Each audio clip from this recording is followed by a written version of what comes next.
I wanted to share a text message chat that I sent to a friend, and I have it here on my Google Docs on my phone, and I'm just going to kind of read it to you and comment as I go through it. So I sent a message. I said, if you're planning to sell your house, I think you should do it soon. 1/3 of mortgages are going into default, and there's going to be a bunch of foreclosures on the market in 2 to 4 years. He's got a property in Baltimore. So I say, Baltimore has one of the highest foreclosure rates in the country. Do you have it ready to sell? And I think you have about a 1-year window.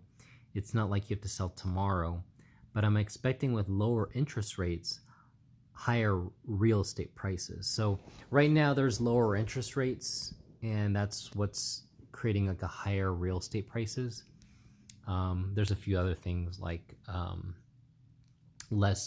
there's a lot of the sellers are not putting their homes on the market due to COVID, and there's pent-up demand from buyers because they haven't been able to purchase since March. And so I continue, but when the housing courts open and the mortgage defaults may increase the supply of houses.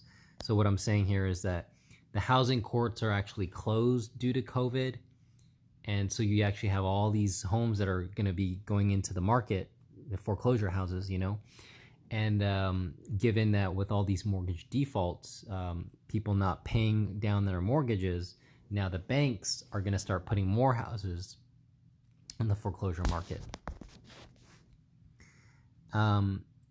However, I continue, the banks have gotten smarter with the supply and demand game, so they might slowly release the homes back to the market.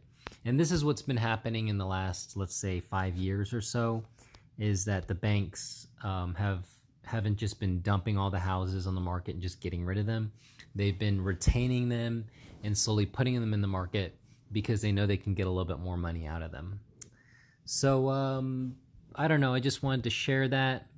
It kind of gives you a little bit of insight to me as a person who is really watching the real estate market and how it's moving as the whole COVID experience continues to develop.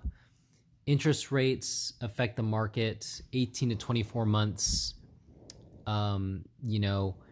The immediate effect of lower interest rates is then people can go out and get cheaper. They can buy more house with lower interest rates. But the overall effect on the economy, we may not see the full effects until 1.5 years, 2 years out. So let's just kind of see how this all plays out. But I hope that kind of gives you a little bit more insight into my thoughts on this. And until the next video, I'll talk to you guys later.